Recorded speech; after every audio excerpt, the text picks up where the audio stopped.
Toujours à Japan Touch, je suis maintenant en compagnie de Jean-Étienne. Salut. Donc Jean-Étienne, tu étais à l'accueil. Est-ce que tu peux nous en parler un peu de comment s'est passée la journée pour vous? Aujourd'hui, comme on a eu le retour d'expérience d'hier, on a pu beaucoup mieux gérer les flux des visiteurs. Donc on s'est beaucoup mieux organisé et c'est vrai qu'il y a eu très peu d'attentes et notamment les préventes qui ont pu passer très vite.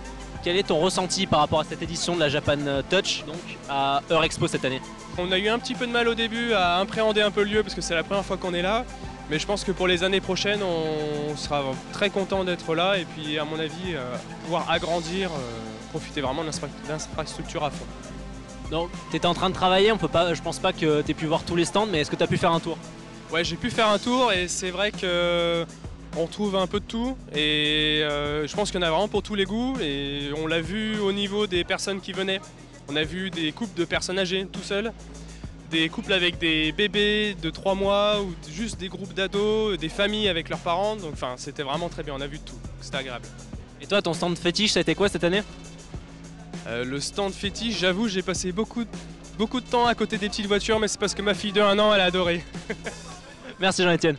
De rien, pas de souci.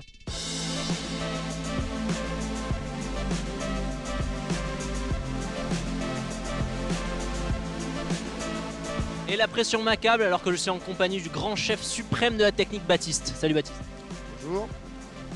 Donc la question que je pose un peu à tous les bénévoles, comment s'est passé pour toi cette nouvelle édition de la Japan Touch? Bah comme la plupart des années du coup, fatigué, extrêmement fatigué. J'ai pas mal couru mais c'est toujours un plaisir de travailler ici, avec des bénévoles super sympas, une super équipe, une bonne ambiance. Je me suis éclaté quoi. Donc dans ton exercice de profession, tu as pu te balader, est-ce que tu as trouvé un stand fétiche cette année? Je suis pas là pour ça, hein. Je suis là pour en même temps un peu travailler, que toute la technique fonctionne et voilà. Mais je suis bien content en tout cas du concert des Woozovich. C'était vraiment pas mal et puis beau concert là. Merci Baptiste. Merci à vous.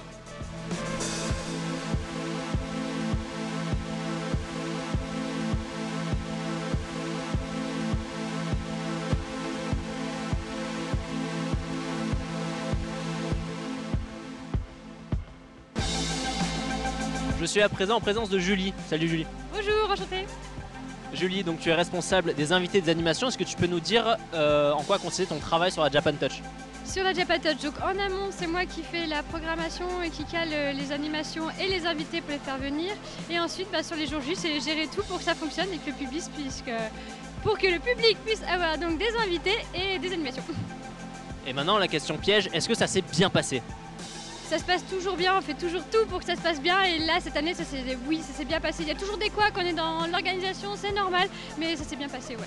Merci Julie. De rien, merci à vous, au revoir.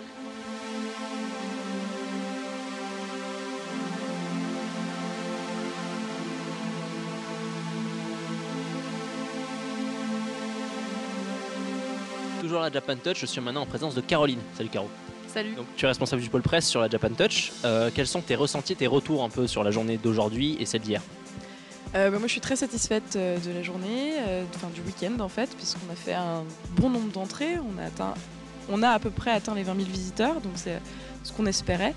Et pour les retombées presse, c'est plutôt positif aussi. Beaucoup d'interviews, beaucoup de journalistes contents. Donc s'ils sont satisfaits, je suis satisfaite. Et comment ça s'est passé du coup cette première édition à Eurexpo? Contente?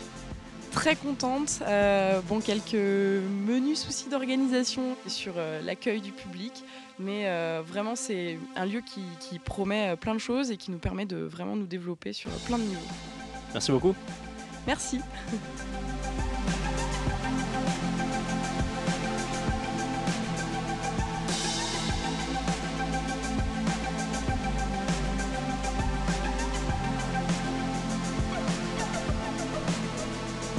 Je me trouve à présence du directeur de la Japan Touch. Bonjour Jean-Pierre. Bonjour. Pour cette nouvelle édition, est-ce que vous pouvez nous parler un peu de vos retours, de vos ressentis? Beaucoup de fatigue, beaucoup d'émotions et puis beaucoup de travail. En ce qui concerne la prochaine édition, est-ce que vous pouvez déjà un peu nous en parler? Alors la prochaine édition c'est le 12 et le 13 avril, ça va être la Japan Touch à Roux. On retourne au double mixte pour lancer une convention purement manga, jeux vidéo, animation. mode, tout ce qui est pop et pas du tout l'aspect culture et tradition qu'on aborde lors de ce salon. Est-ce que justement cet aspect, cette année, a été mieux mis en avant? Ah tout à fait, on a tout fait pour, on a amené des artistes peintres, on a amené des photographes, on a amené beaucoup d'artistes, d'artisans qui venaient du Japon. Maintenant, les avis sont un peu partagés, j'ai discuté avec pas mal de public et il y en a qui me disaient « Oh c'est trop manga ». Bah, effectivement, il y a beaucoup de gens qui viennent cosplayer, etc. Mais globalement, la moitié du salon est coupée en deux, une partie pop culture et une partie art et tradition. Donc après, le public il peut le percevoir d'une façon complètement différente de la nôtre, quoi. Est-ce que vous avez un petit mot de la fin pour encourager les gens à venir à la prochaine édition? À part leur dire venez, c'est la culture japonaise avec un grand J. Et puis surtout peut-être une nouveauté. Je ne sais pas encore si on peut vraiment le dévoiler. Ouais, si on peut le dévoiler. L'année prochaine, on va lancer un salon de l'Asie et là, ça va nous permettre vraiment de mixer les deux publics. On aura 2 halls et il y en a un qui sera consacré au continent asiatique.